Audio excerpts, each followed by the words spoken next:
I'm your host, Tonya Ward Singer, and I'm the author of EL Excellence Every Day, also the author of Opening Doors to Equity.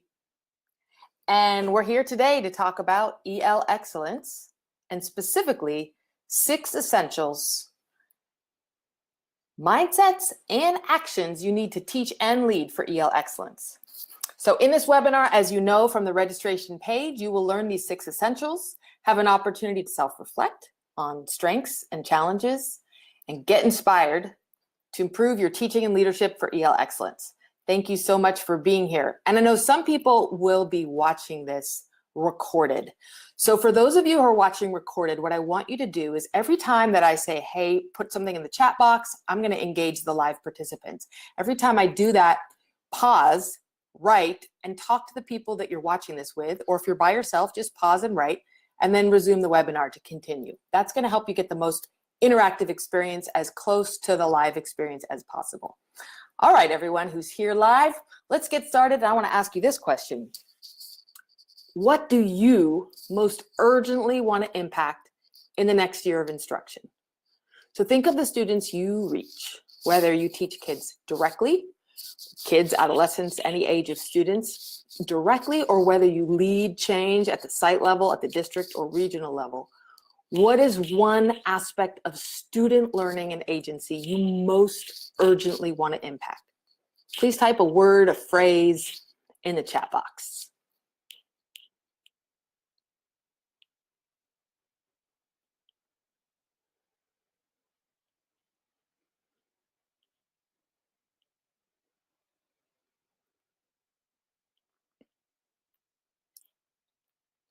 Super. I was quiet there trying to model think time.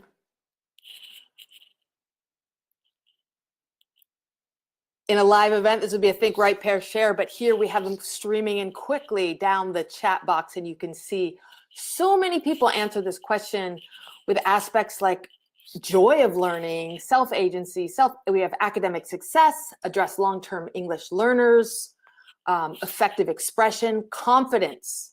Okay, how do we help kids who are just learning English? How do we engage newcomers who come from settings where they haven't had formal schooling? High achievement. So we come to this webinar with a wide range of specific goals we want to meet. And in my work, helping close opportunity gaps for English language learners,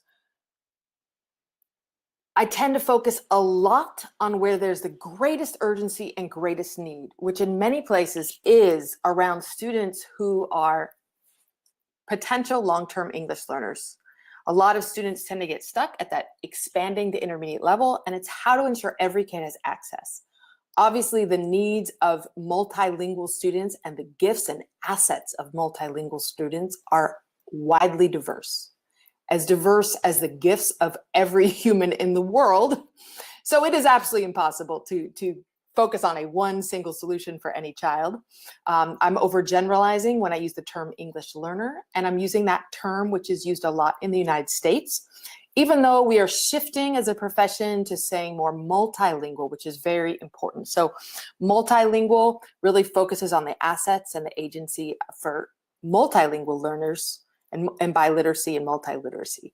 So I'll say EL because I'm used to that. I know people understand what I mean, but I'm also may interchangeably use multilingual learners. Excellent. And EAL, I know in Canada, is also a term you're using. So whatever the word, we are talking about students who come to our school with the gift of often of cultural competence, of navigating more than one culture, more than one language. And how do we help students excel in our schools, have confidence, be academic risk takers, have fair opportunity, engagement. See a lot of beautiful goals. Keep that goal in mind as you engage in this webinar. So for me, and I imagine for you, we're in this because we believe in every child, when they come to school, deserves access and opportunity. The opportunities we provide in school should lead to excellence, opportunity, excellence, and access so kids can pursue ambitious dreams. That's our job. Unfortunately, what we see in our data, what we see in our statistics is that our schools are still a dead end for many students. Our schools continue to marginalize populations of students who have been historically marginalized. And so how do we disrupt that together? That's what we're here to focus on. Key concept, there is no silver bullet. This is so important. Now, when we talk about English learners, it's so common that we go right to what are the strategies, which are important. Nouns are important, but our nouns are not as important as our verbs. So let's shift from a focus on trying to consume nouns to a focus on the 6 essentials, the verbs that are our agency, our efficacy, our actions to change student achievement. These verbs make or break our impact. They make or break whether the strategies we use actually have an impact, actually accelerate learning, or are barriers to student success. So on the outside of this circle, you have mindsets. Expect excellence from every English learner, value English learner assets. And in the middle, you have active teaching. Actively engage students, observe to identify assets and needs in the moment and long-term, support based on what we observe, and reflect. So if you have my book, EL Excellence Every Day, this is inside the front cover, and I use these 6 essentials to frame it. I also provided with the registration of this webinar a download where you could download this page. So if you don't have my book, you have this right in front of you. I'm just curious, actually, how many in this, well, thank you, Nicole, the most useful tool ever. I'm curious how many actually have my book, Prior Knowledge. So just type in there if you have my book or if you're using my book in collaborative study. There are many people doing book clubs. All right, we have a range using. So this webinar is really meant to complement and augment that book study. And I'm designing it so that if you don't have the book, it's okay. You get content, right? This is in the sales pitch. Super. I see a lot of people are using this in their professional learning. So these are the essential reflection questions for the 6 essentials for excellence, and they are really the core to effective teaching. And my book is really focusing on English learners, but these questions and these essentials are not just about English language learners. They really are about good teaching in culturally and linguistically diverse schools. Asking, does every student feel a sense of belonging and connection in my class? That's important. We know the research on relationships and the impact of teacher relationships on student learning. Well, when we're working with cultural and linguistic assets and diversity in our communities and our classrooms and between teachers and students with different backgrounds and different identities, well then teacher relationships also include addressing implicit biases, being aware of our perceptions and the foundations of our perceptions. So that's where the value comes into place. Having expectations, active engagement. I'll talk through these. So you have these to come back to. I'm not going to read the list. You have it as a reference point, but these are the 6 essentials when you take ownership of them, either alone or in your learning communities. So in a nutshell, value comes down to is every student feel valued? And let's connect to prior knowledge. How do you build on English learners' assets in your work? Do a think right, which means just in the chat box, jot down one way you connect to English learner strengths, one strategy you may use to show that you value multilingualism, that you value your students' assets. And if you're watching this recorded, you can do a think right, or ideally, if you're with colleagues, think right, pair, share, and discuss.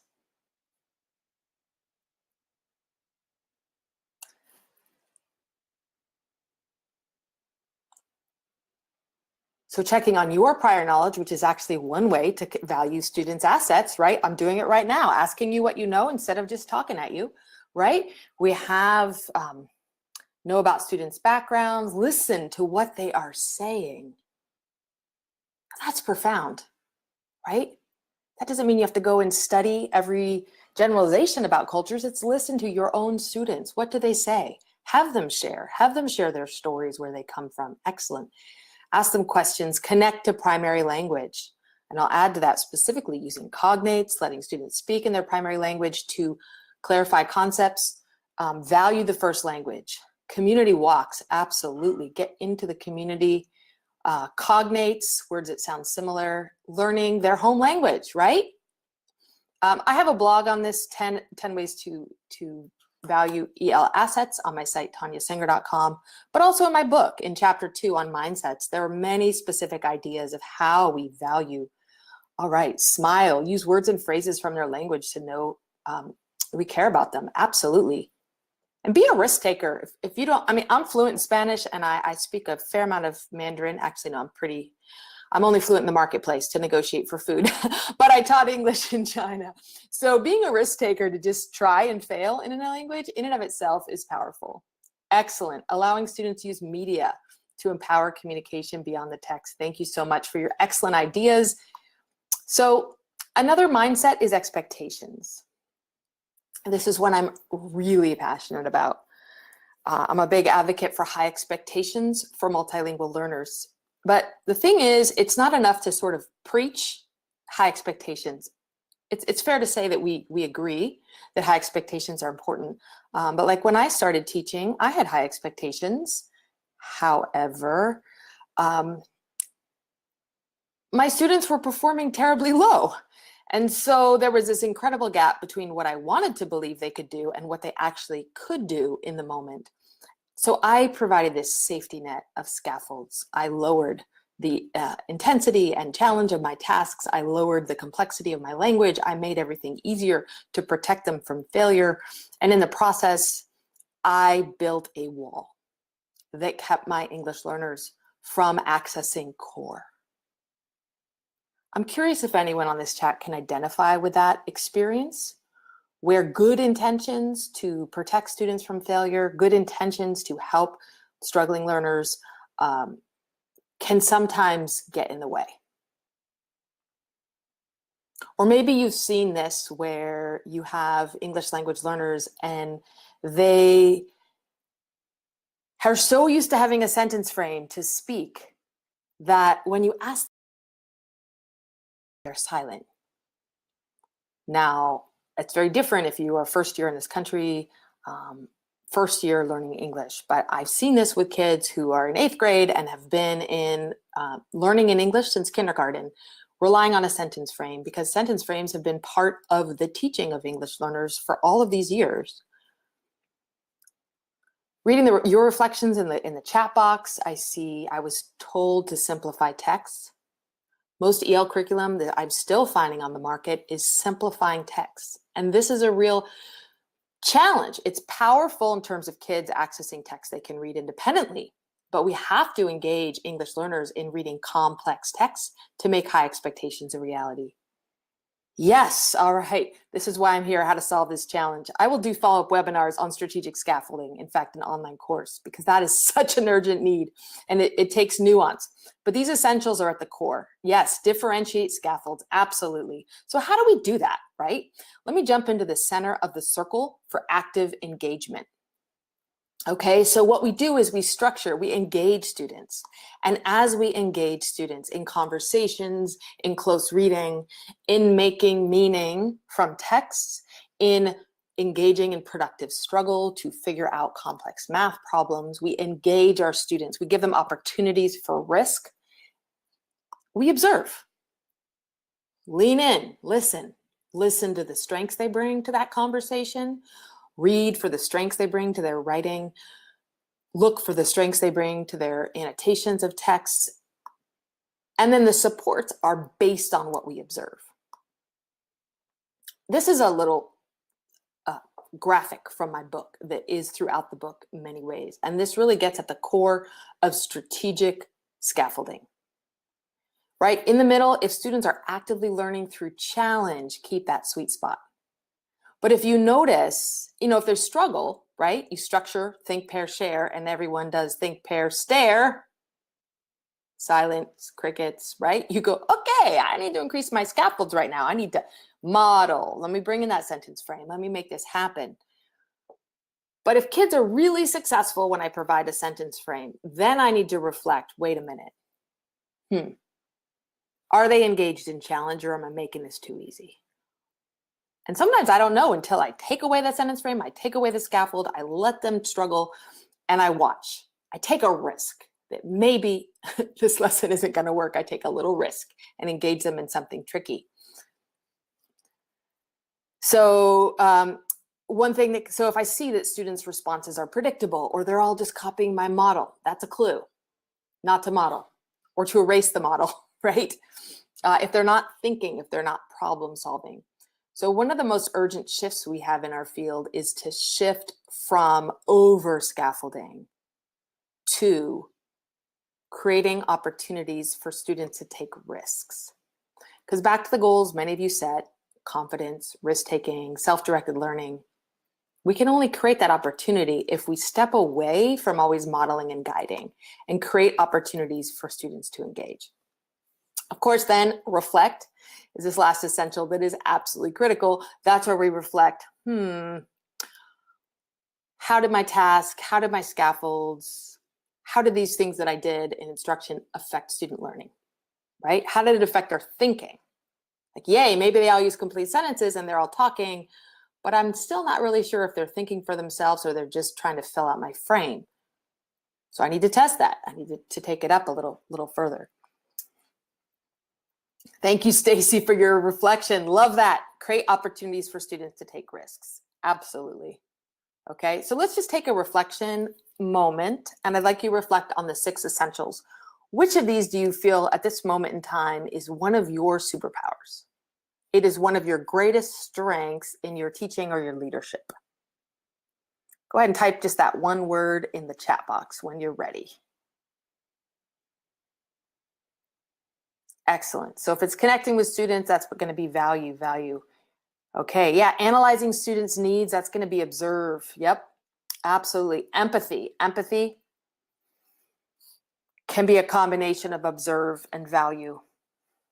Support, engage, right? So if you have the structures and the strategies, I can do think, pair, share, I can get annotation. I'm really good at engaging, but maybe I want to focus more on observing to see where students are. Or if you're really good at observing or using assessments, all right, excellent. So there's a download that I offered as part of this webinar. If you don't have it, there's a link where you can find it right there at EL Excellence on my website.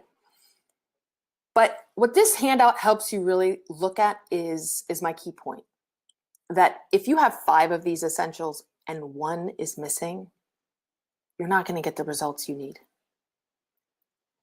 All 6 matter. And this really is a paradigm shift from how we have approached professional learning for English learners for a long time. Sometimes professional learning puts a very, very heavy focus on, for example, engagement. Let's teach everyone how to structure conversations. And I do a lot of professional learning there, right? That's important. But if we don't have expectations high, it's not going to help.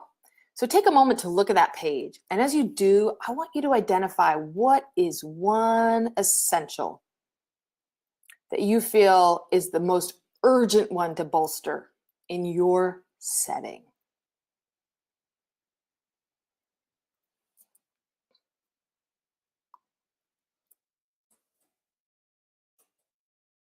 Right, I'm seeing a lot of value, engage, expect, reflect. Of course, they all matter, right? So it's going to be different.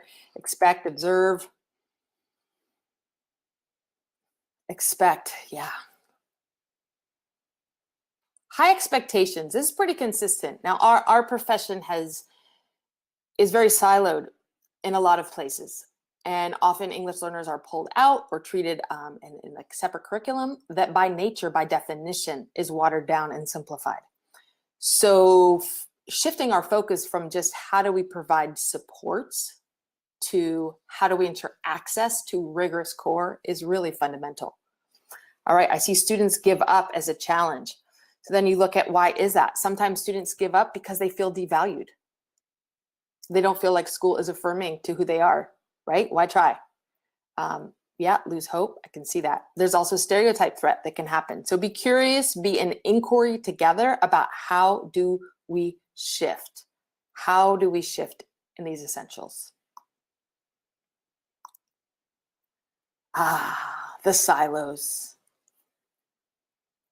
Curious if in your experience, how many of you experience that English learner teaching or English learner, that adults in the school system, that we work in silos when it comes to improving teaching for ELs. True. I'm seeing some true. Yes, yes. It's very different, right? Hand raised. I have talked about this with people who work at the national level, international level, state and regional level, district level, site level, and I see this happen. Can I explain? Yes. So one ways that we can be siloed, for example, is we'll have a separate multilingual department, a separate English learner or EAL department that is focusing on specialists and building the capacity of specialists to serve ELs, which in and of itself is a beautiful thing, right? We need to have experts and specialists. We need to bolster our skill, and then we need to be part of the solution. But here's an example. Sometimes the professional learning initiative, like in my case, I get invited to do professional learning, and I'm just building capacity of people who are pulling out English learners. And I say, I actually specialize in building the capacity of teachers who teach English learners all day long. So why are we only focusing on people who are pulling out? Why aren't we focusing on the core instruction? So that's one piece. Yeah, switching to a collaborative. And I know many people are switching to co-teaching, collaboration, and that is critical. Because here's the thing. If we build the capacity of EL excellence, if we build that just in a English learner support class, that's the fraction of the instructional day that an English learner experiences EL excellence. I often have people who do teach in a pull-out situation say, I want my students to be able to succeed in their classroom the way they succeed with me. They're confident with me. I want them to transfer that to their classroom. And that transfer involves also transferring the conditions for EL participation that are happening in your classroom, in the core classroom. It's also really important that we have that rigor, and to have that rigor, we need to be in collaboration, content specialists and language specialists. So there's an example with a student, right? If we have a whole student, we're only addressing part of the child. So the solution really is to collaborate for EL excellence across all levels. So, there's talk about co-teaching, like my colleagues, Andrea Honigsfield and Maria Dove, write a lot about co-teaching and collaboration. Also, it's collaborating at higher levels. I've had people tell me, I'd love to do what you're talking about for bringing core teachers and EL teachers together, but I only influence the EL teachers. I have no influence over core teachers. And they say, well, who are the other administrators in your district who are influencing core teaching? Collaborate. And I have districts where they say, we're not even in the same building. So that's what I'm talking about when I say silos. And of course, it's different in different places, but together we need to work on collaborating for trying to influence core teaching. How can we collaborate to ensure that the high expectations of core content are combined with our expertise about language, cultural relevance, cultural proficiency, together to ensure all kids have that high expectation, support, sense of belonging. Yes, buy-in from admin, absolutely, is critical. So we want to really ignite teacher leadership, admin leadership on all levels of the system in terms of parent advocacy, all of our stakeholders for EL excellence every day.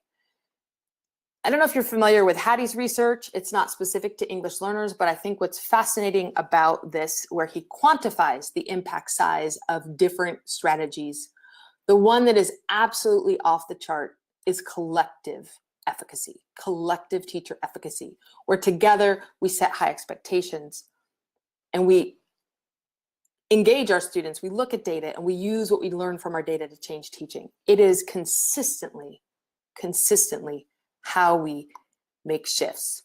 So compare these two different ways of collaborating. Take a look at this slide. I'll remove my video so you can see.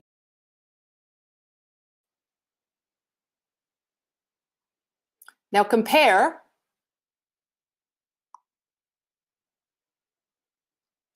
How are these two approaches to collaboration? Let's call this one collaboration A, and this one collaboration B. What's different about these?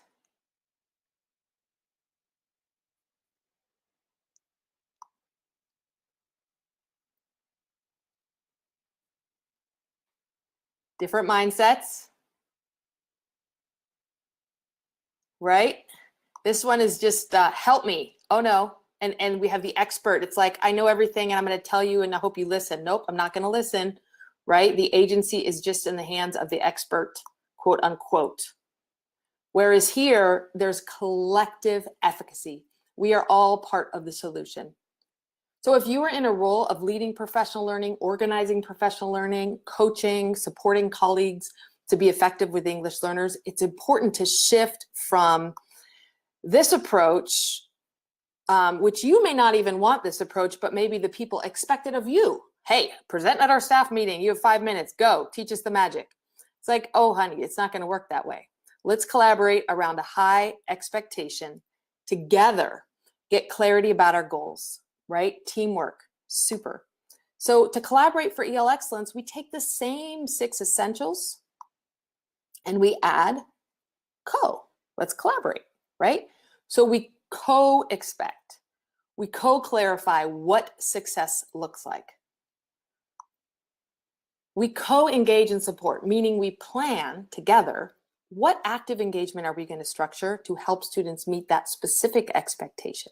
What supports will we structure to help students engage and be successful without over-scaffolding? What's going to be the sweet spot? And you can't predict it. We can never predict its sweet spot. So we take our best guess and we err on the side of risk-taking so that we will get formative data about what kids can do. Then we step into classroom together in the ideal world, and this is what my first book is about. We step into classrooms together and observe our students as they engage in this lesson that we've co-planned. Or if we can't step into classrooms together, which is more common, then if we're focusing on, for example, collaborative conversations, we can each take transcripts of student conversations and bring them to our next meeting together and co-analyze those transcripts. Or if we're focusing on writing, we can bring examples of student writing to our next collaboration and co-analyze based on our expectations to say, how did this help? Then we co-reflect, right? We look at what are our students' strengths, always, what can they do right now, and what are our students' needs? Next level of learning for our students to be successful. And then we co-reflect as well, because analyzing data should not just be about saying what can students do and not do, and it should not just be about deciding what interventions they get or who they need to go see besides us. Reflect means we have ownership, and I say, what are the impacts of our teaching, scaffolds and tasks on student learning, participation, critical thinking, and language use? What will we change to help them succeed? That is a difference between saying, if someone says our students are not motivated, you need to reframe that and say our current teaching scaffolds and tasks are not motivating students, are not motivating our English learners. What will we change in our teaching scaffolds and tasks to motivate our learners? It takes ownership. It's a difference of blaming and referring to reflecting together. And that is super, super critical. So let me give you a real example. How about this? Let's take an example and we're going to jump into part of EL Excellence Every Day, which, it's structured around the essentials, engagement strategies. You just flip to the strategies. Those are your nouns. Support strategies, again, those are your nouns. Those are ways you can support ELs. But here in the apply section, I focus entirely on applying all 6 essentials in service of rigorous goals. One goal that a lot of people are focusing on, a lot of schools are focusing on, is really academic arguments. And it's high power because an academic argument empowers students to be successful in literacy, in math, in science, and really in the world. How can you have a powerful voice? How can you articulate your ideas in ways that other people understand? So looking at the essentials and bringing this here, we want to get clear about our expectations. What are our literacy goals and our language goals?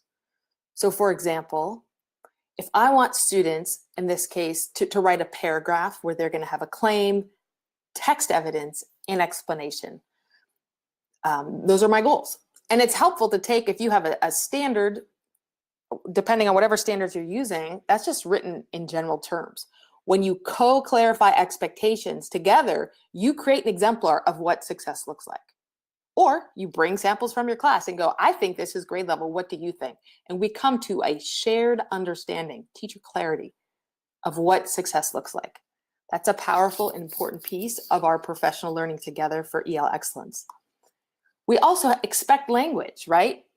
We want expository paragraph, in this case, paraphrasing or quoting evidence, transitions. These are the linguistic demands of the task, and I've only named a few there. Another thing that's powerful can really be to co-clarify success criteria, right? We can write student-friendly I can statements or student-friendly success criteria of what we expect. Claim, support. I like to do this with my students. This is your claim. This is the top of a table, and everyone do this with me.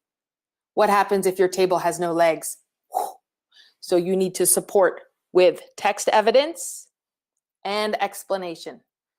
So we use student-friendly success criteria. We use hand signals and movements. We make sure that students have clarity about their success criteria, which again is good teaching for every child. Then we structure engagement that's relevant to our goal. So in this case, if I want students to make an academic argument using text evidence, I need to engage them in closely reading a complex text that is worthy of rereading and writing about, okay? And as they annotate, I'm observing, I'm gathering formative data, right? As they discuss, I'm listening. What do they say? What do they understand? Oh yes, Stacy just said works for historical argument too. And that's what this last slide, actually, I had students comparing two different texts written from different perspectives about the same people and really unpacking the biases in those texts and how history is taught and hidden. So there's a lot of very complex work we can be doing together. So engaging kids in conversations, observing what we see. And then our supports are based on what we see. Now, some of the supports are planned, but let me give you an example from just Friday, okay? I did a lesson in my husband's 6th grade classroom, and we were analyzing a poem called Bilingual Bilingue. And I've done a lot of work with this, especially in professional learning with teachers, and I have a lot of anticipation of what kinds of challenges come up. In the moment when I have them do a think, read, annotate, pair, share to talk about what is confusing and what do you understand? I just wanted them to start to make meaning. Let them problem solve, right? I'm not telling them what the text's about. I'm letting them unpack the text. And I had kids in this classroom who did not speak any Spanish. This was an English classroom, but I had also had kids who were biliterate. So this poem's a little complex. It has a few Spanish words. And definitely kids who have had the experience of 2 languages bring a real asset to interpretation. But I noticed as kids were talking about just what do they get and what do they not get, that there were a lot of kids when they talked about the points of view, they were confused. There are 2 points of view in this poem. That's part of what makes it complex. And someone said, oh, the dad thinks, and was really talking about what the daughter thought. So in the moment, based on what I observed as a confusion and a need for support, I said, let's draw out the dad's point of view, right? So we reread that together, and I did a quick sketch of here's how you might interpret the dad's point of view. This picture is actually a student sketch because I like it much better than mine. And then I said, now I want you to reread and draw what you see as the daughter's point of view about what it is to be bilingual. And then explain your drawing to a partner and discuss it. So that's an example of a support that was in the moment based on a need that I observed to help them make meaning of this specific poem and to help them differentiate between the 2 points of view, which is part of what's complicated here. We then engage students in building from these conversations. I had them reread and say, okay, let's really dive into the author's point of view and her message. What does she want us to learn? And I had students collaborate to discuss in partners And then we stood in a big circle and we did the build up ideas ball toss, where we toss the ball to each other to hear each other's ideas, to agree, disagree, support with evidence. And then students use color-coded writing, which you see right here, to actively engage in collaborating to write with evidence. And as they did so, we observe. So supports, planning for a lesson like this, you might take sentence frames. For example, these are from my book, EL Excellence Every Day. These are frames I could use for the conversation. These are frames I could use for the writing. But what I didn't do, actually, I didn't post this and say, use these frames. I engage students in conversation and I listened to the language they already used. Then based on their strengths, based on their needs, I added the frames that would best take them to the next level.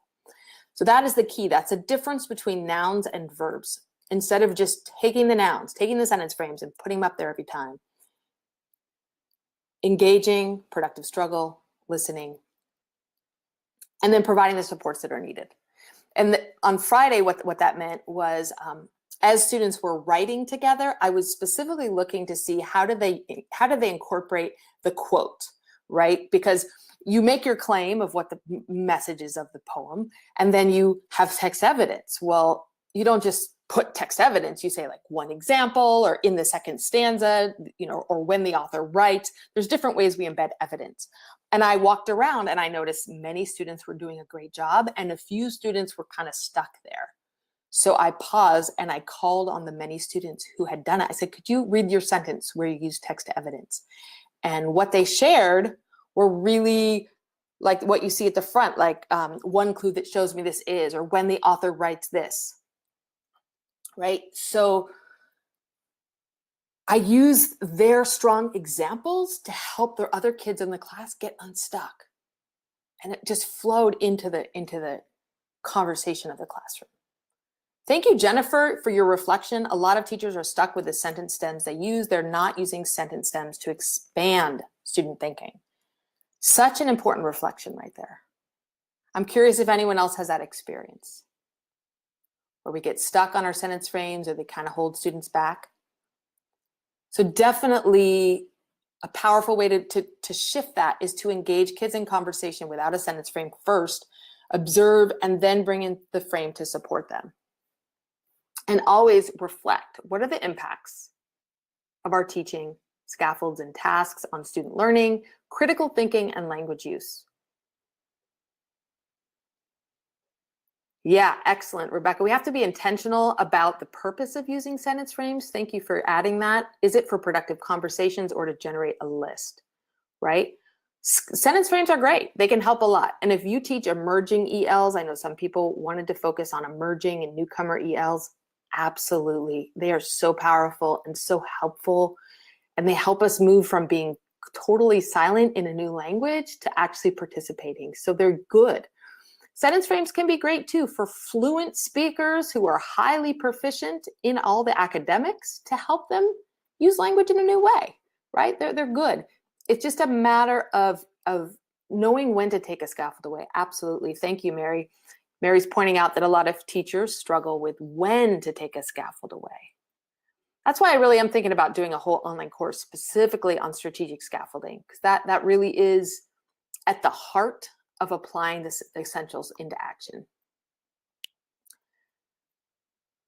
So it's exciting to have you all here on this webinar, and what's important is that we can all lead shifts for EL excellence, lead powerful shifts in our teaching, in our collaboration, in our leadership, shift from nouns to verbs, shift from low expectations to high expectations, shift from silence, where English learners are silent in classrooms, to actively engaged in conversations. And this goes for everybody, not just English learners, right? Imagine a world where people know how to talk to each other, where people know, where I can have a conversation with you and you have a dramatically different perspective than me, and I can hold space for your different perspective, your different identity, your different interpretation, and I can ask more questions to learn from you, and you can do the same from me. That's the world I want to live in. That's the world we work for, not just for English learners, but also for our monolingual, monocultural students who can benefit from learning how to see beyond one point of view in one language. Let's lead shifts from silos to collaboration. If you work in a silo or if you don't work in a silo, look around and notice, ask yourself, how many different departments are trying to shift teaching? Could this be why teachers feel overwhelmed and overloaded? We're getting pulled in all these directions. If you are blessed with the EL, multilingual EAL title in your role, and you're working on how do I help shift core teaching, look around. Who can I collaborate with? Who can be part of this change? How can I, for example, help with the math and STEM initiatives to make sure that what we're doing is rigorous and relevant for English language learners, values their assets, and builds language through math and through STEM? How can I collaborate with the literacy initiatives? What are the major initiatives happening so that we are not on the margins, trying to lead little bits on the margins, but we are collaborating at the core? Special education collaboration, absolutely. Special education's got the same thing happening. Anytime there are silos and then some silos are devalued or marginalized, it's a real problem for those students. It's a real problem for equity. This is a critical shift that we all need to courageously lead together. It takes moral courage to shift from blame and refer, to reflect and adapt, to catch ourselves and one another when we find and hear and say deficit statements, or shift ownership from our agency to others and factors beyond our control. Shift to how can we change? How can we grow? What can we learn? Because the reality is, for all of us, this is where we need to be. I'm not standing here talking to you as an expert, like I have all the answers. I am a learner with you. I'm a learner saying whatever we're doing in our schools, it is still not working. It's still marginalizing the kids who most need agency and efficacy and power and access. So what can we do differently to be successful? We want to shift from multilingual to multiliterate, to lead and collaborate for EL excellence in our classrooms every day. I'm going to now open up to questions. Questions and reflections. So you might just take a moment and think, okay, what do I most, actually do this, what do I most want to remember from this webinar? What is one idea that stands out to me? When I go back to my busy life, I'm going to carry this one idea. Go ahead and do a think right. If you're live on our webinar, you'll think right, type into the chat box. If you are watching this with colleagues after the fact, do a think right, pair share.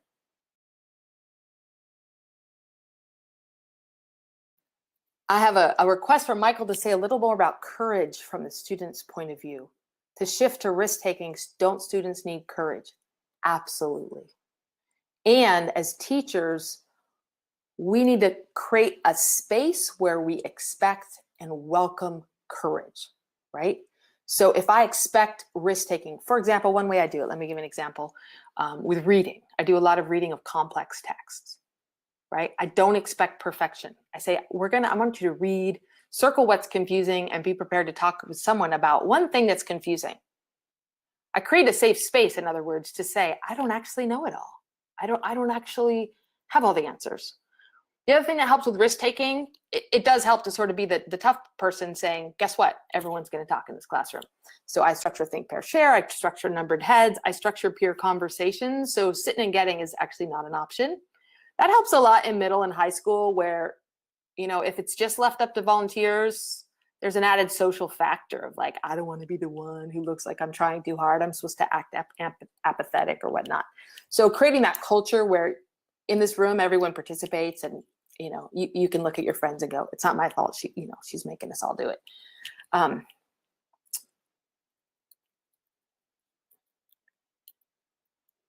Oh, yes. So Amy's saying, I'd love strategies for shifting the mindset on staff from EL kids being mine to fix or ours or theirs with support available. That is a really important need. And I'm wondering, Amy, are you in a pullout situation? Because when you have a specialist in a school site or pullout, this happens more often than in school sites where there's co-teaching or where, like in California, I work in a state that's has the lowest per pupil funding. So we actually, in a lot of cases, don't have the luxury of a specialist. So it's a different scenario, right? There's no one to say, hey, you take our students.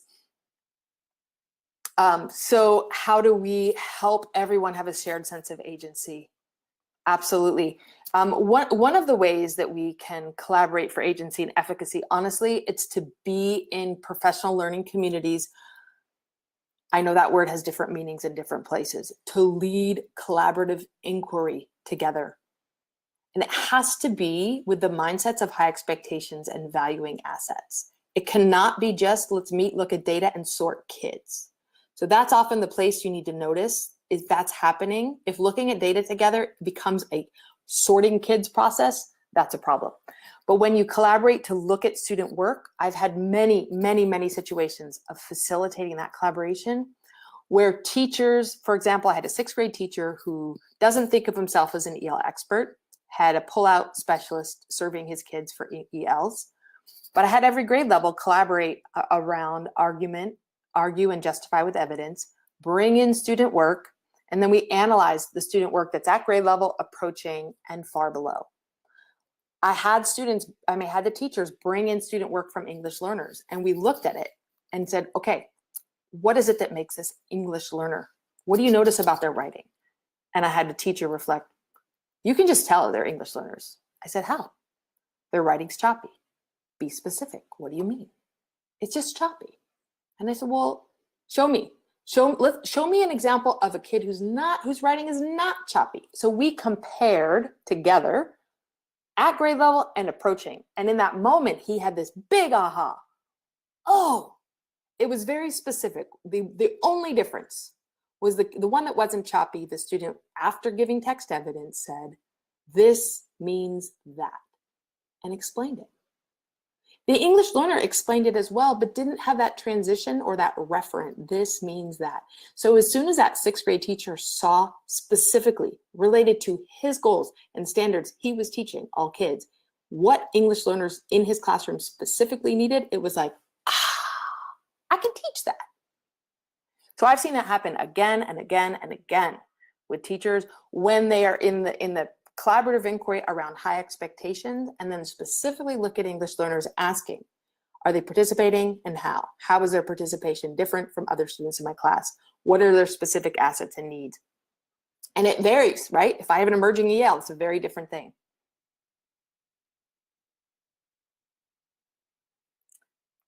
So I'm looking at the chat box now to see other questions coming in. Yes, collaborative inquiry is very, very powerful. Train teachers to collaboratively work together.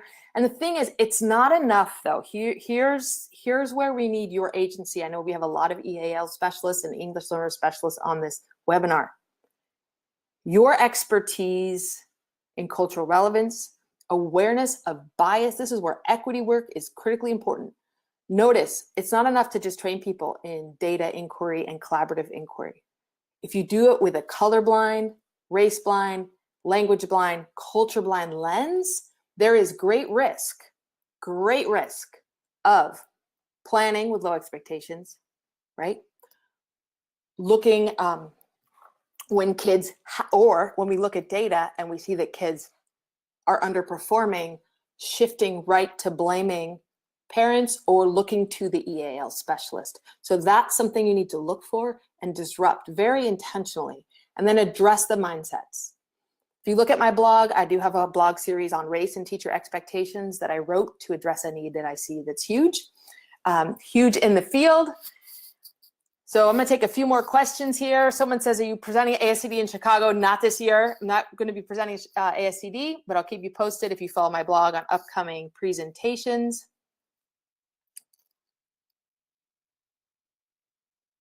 Excellent. Lord, is big reflections from people in this webinar. Allow more think time.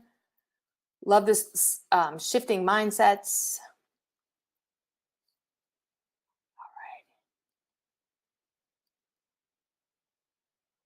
All right, welcome.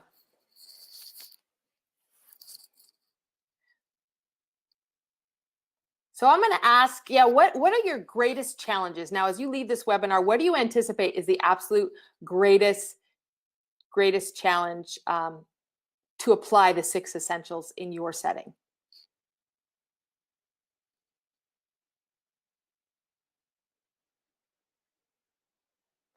Ooh, Rebecca has a great question. She says, high expectations is often misunderstood. Do you think high expectations for core teachers relates to product or learning outcomes? It relates to the intersection of, the standards and the expectations of what students are supposed to do, which are often stated just in very general terms. But then you have to get specific about what does success look like. And that is where it could be in a product, but it could also be in a process. It is very important to not just think about products, because products are often what's written or what's on a test.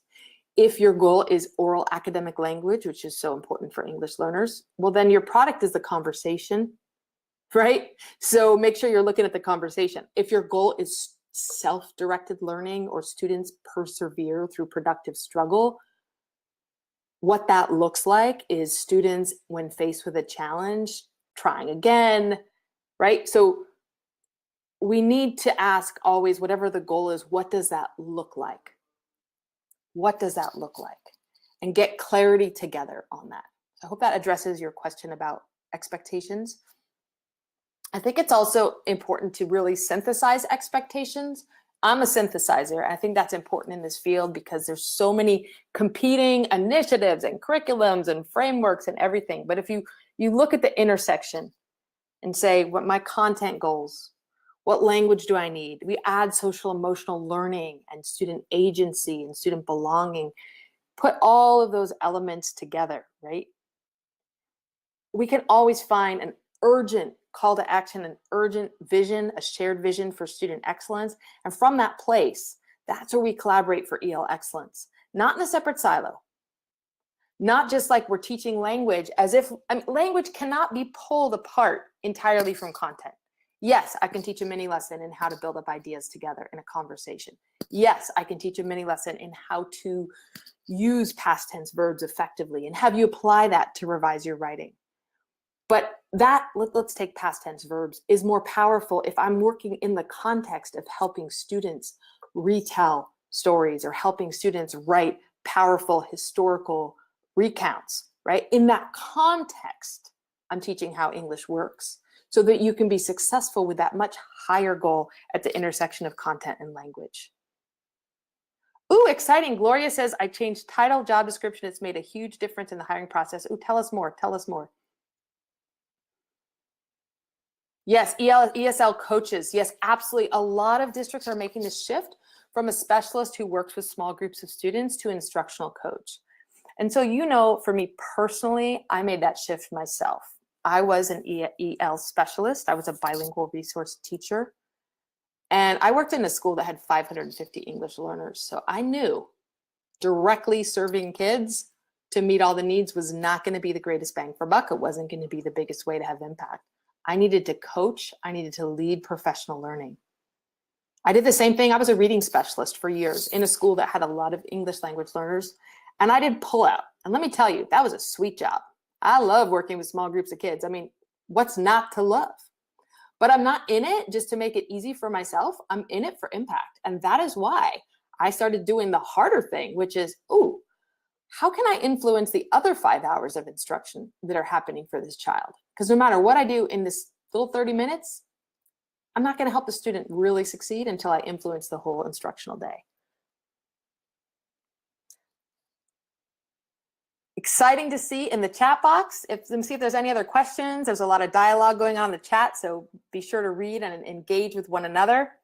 We can continue our engagement as well. If you are on Twitter, I use the hashtag EL Excellence. There are many people who are leading book studies on EL Excellence and collaborating for EL Excellence. Oh, I love it. Atala, and please tell me if I got your name right. Atala says we need to think about how many teachers we need to support rather than ELs, right? That's when we start shifting our lens from the students as, say, a problem to be fixed to looking at the barriers that exist in our school system. What barriers exist from helping our English learners thrive? Because being multilingual, that's a gift. Knowing how to navigate two cultures, that's an asset in our global world.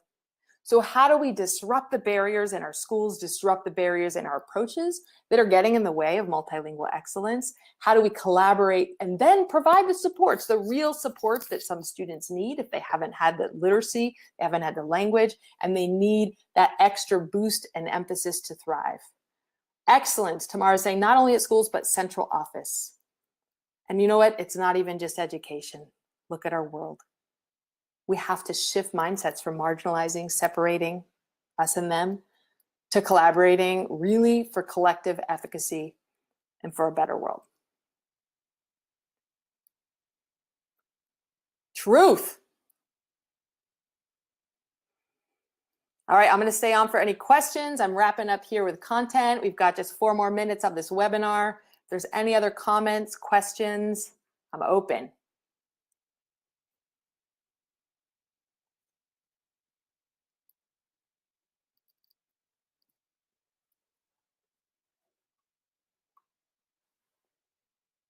Excellent. You can contact me on my website if you have a follow-up question I didn't answer. Welcome, welcome, welcome. And I have to do a shameless book club for my first book. It is not as flip-to friendly as easy. I mean, this book is super popular because it's color. You can get what you want when you want it for teaching now. This is more like a book that you read cover to cover. But if you're in a position of leading professional learning, this book is really how to lead collaboration, where we go into classrooms together, we observe and reflect together. Thank you, everybody, for coming. Thank you for your work, your agency, your advocacy. I look forward to providing more in the online space. That is one of my goals as a working mom, looking at how I can reach out and connect with people virtually in addition to in person. So thank you. Thank you all for being here.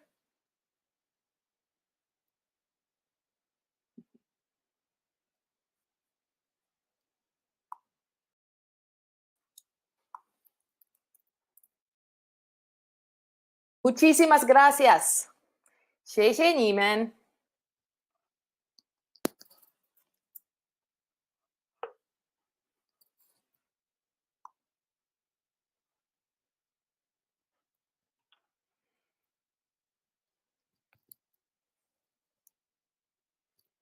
Merci.